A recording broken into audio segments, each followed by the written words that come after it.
ಬಿಜೆಪಿಯ ಮಾಜಿ ಸಚಿವ ಪ್ರಭು ಚೌಹಾಣ್ಗೆ ಸಂಕಷ್ಟ ಎದುರಾಗಿದೆ ಅನ್ನುವಂಥ ಮಾಹಿತಿ ಲಭ್ಯವಾಗ್ತಾ ಇದೆ. ರಾಮ ಮಂದಿರದ ಹಣ ದುರುಪಯೋಗ ಆರೋಪಕ್ಕೆ ಸಂಬಂಧಪಟ್ಟಂತೆ ಪ್ರಭು ಚೌಹಾಣ್ ವಿರುದ್ಧ ಈಗ ಉತ್ತರ ಪ್ರದೇಶ ಎಸ್ಐಟಿಗೆ ದೂರು ನೀಡಲಾಗಿದೆ. ದೇಣಿಗೆ ಹೆಸರಲ್ಲಿ ಸಂಗ್ರಹ ಮಾಡಿದಂಥ ಹಣವನ್ನ ದುರುಪಯೋಗ ಪಡಿಸಿಕೊಂಡಿದ್ದಾರೆ ಅನ್ನುವಂಥ ಆರೋಪವನ್ನ ಜನರೇ ಮಾಡ್ತಿದ್ದಾರೆ. ಎಸ್ಐಟಿ ಮುಖ್ಯಸ್ಥ ವಿಜಯ್ ವಿಶ್ವಾಸ್ ಪಂತ್ಗೆ ಈಗ ಯಾರೆಲ್ಲ ದೇಣಿಗೆಯನ್ನ ಕೊಟ್ಟಿದ್ರೋ ಅವರು ದೂರು ಕೊಟ್ಟಿದ್ದಾರೆ. ಪ್ರತಿ ಗುತ್ತಿಗೆದಾರರಿಂದ 5 ಲಕ್ಷ ರೂಪಾಯಿ ಹಣವನ್ನ ಪ್ರಭು ಚೌಹಾಣ್ ಸಂಗ್ರಹ ಮಾಡಿದ್ರಂತೆ. ಈಗ ನೋಡಿ, ಎಲ್ಲೋ ಒಂದು ಕಡೆ ಕನೆಕ್ಟಿಂಗ್ ದ ಡಾಟ್ಸ್ ಅನ್ನೋ ರೀತಿಯಲ್ಲಿ ಅಖಿಲೇಶ್ ಯಾದವ್ ಅವರು ಕರ್ನಾಟಕದ ಲಿಂಕ್ ಇದೆ ಅಂತ ಹೇಳ್ತಾರೆ. ಇನ್ನೊಂದು ಕಡೆ ಕರ್ನಾಟಕದ ಶಾಸಕರೊಬ್ಬರ ಮೇಲೆ ಒಂದು ಗಂಭೀರ ಆರೋಪ ಬರುತ್ತೆ. ಪ್ರತಿ ಗುತ್ತಿಗೆದಾರನಿಂದ 5 ಲಕ್ಷ ರೂಪಾಯಿ ಇವರು ದೇಣಿಗೆಯ ರೂಪದಲ್ಲಿ ಸಂಗ್ರಹ ಮಾಡಿದ್ದಾರೆ ಅಯೋಧ್ಯೆಯ ರಾಮ ಮಂದಿರಕ್ಕೋಸ್ಕರ ಅಂತ. ಆದರೆ ಕೊಟ್ಟಿರುವಂಥ ದೇಣಿಗೆಗೆ ರಶೀದಿ ಇಲ್ಲ, ಅಧಿಕೃತವಾದಂಥ ರಿಸಿಪ್ಟ್ ಇಲ್ಲ. ಹಾಗಿದ್ರೆ ಹಣ ಎಲ್ಲೋಯ್ತು? ಈಗ ಯಾರೆಲ್ಲ ದೇಣಿಗೆಯನ್ನು ಕೊಟ್ಟಿದ್ದಾರಲ್ಲ ಅವರು ಮಾಡ್ತಿರುವಂತಹ ಪ್ರಶ್ನೆ. ಇದಕ್ಕೆ ಸಂಬಂಧಪಟ್ಟಂತೆ ವಿಜಯ್ ವಿಶ್ವಾಸ್ ಅವರಿಗೆ ಉತ್ತರ ಪ್ರದೇಶ ಸರ್ಕಾರ ಏನು ಎಸ್ಐಟಿಯನ್ನು ರಚನೆ ಮಾಡಿದೆ, ರಾಮ ಮಂದಿರದ ದೇಣಿಗೆಯ ಹಣದ ಕಳ್ತನ ಜೊತೆಗೆ ಹುಂಡಿಯ ಹಣದ ಕಳ್ತನಕ್ಕೆ ಸಂಬಂಧಪಟ್ಟಂತೆ ಆ ಎಸ್ಐಟಿ ಮುಖ್ಯಸ್ಥರಿಗೆ ಈಗ ಯಾರೆಲ್ಲ ಗುತ್ತಿಗೆದಾರರು ದೇಣಿಗೆಯನ್ನು ಕೊಟ್ಟಿದ್ರೋ ಅವರೇ ಈಗ ದೂರು ಕೊಟ್ಟಿದ್ದಾರೆ.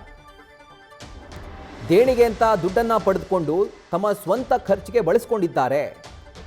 ರಾಮ ಜನ್ಮಭೂಮಿ ತೀರ್ಥಕ್ಷೇತ್ರ ಟ್ರಸ್ಟ್ ಖಾತೆಗೆ ಇದನ್ನ ಜಮೆ ಮಾಡಿಲ್ಲ, ಅದರ ಬದಲಿಗೆ ತಮ್ಮ ಸ್ವಂತ ಖರ್ಚಿಗೆ ಅವರು ಬಳಸಿಕೊಂಡಿದ್ದಾರೆ ಅನ್ನುವಂಥ ಗಂಭೀರ ಆರೋಪವನ್ನ ಶಾಸಕ ಪ್ರಭು ಚೌಹಾಣ್ ವಿರುದ್ಧ ಕರ್ನಾಟಕದ ಗುತ್ತಿಗೆದಾರರು ಮಾಡ್ತಿರುವಂಥದ್ದು.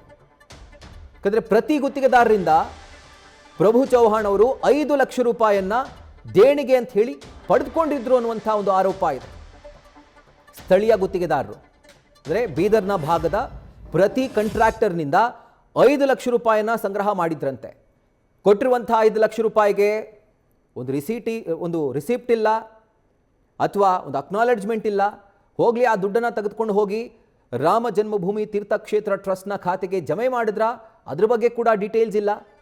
ಸೊ ಹೀಗಾಗಿ ನೀವು ಹೆಂಗೋ ತನಿಖೆ ಮಾಡ್ತಿದ್ದೀರಿ, ಇದನ್ನು ಸೇರಿಸಿ ತನಿಖೆ ಮಾಡಿ ಅಂತ ಹೇಳಿ ಎಸ್ಐಟಿ ಮುಖ್ಯಸ್ಥರಿಗೆ, ಉತ್ತರ ಪ್ರದೇಶದ ಎಸ್ಐಟಿ ಮುಖ್ಯಸ್ಥರಿಗೆ ಗುತ್ತಿಗೆದಾರರು ಒಂದು ದೂರನ್ನು ಸಲ್ಲಿಕೆ ಮಾಡಿದ್ದಾರೆ.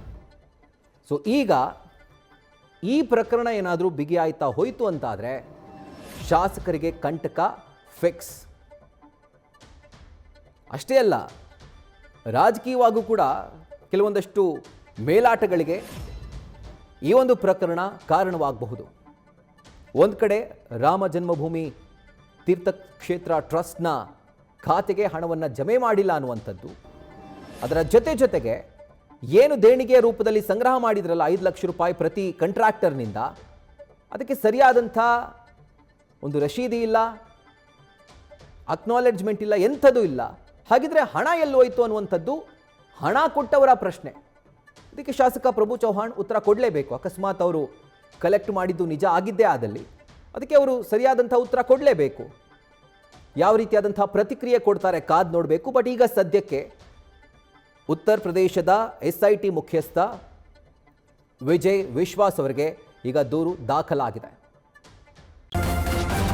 ನ್ಯೂಸ್ ಫಸ್ಟ್ ನಿರ್ಭೀತಿಯಿಂದ ನಿಮ್ಮ ಪರವಾಗಿ.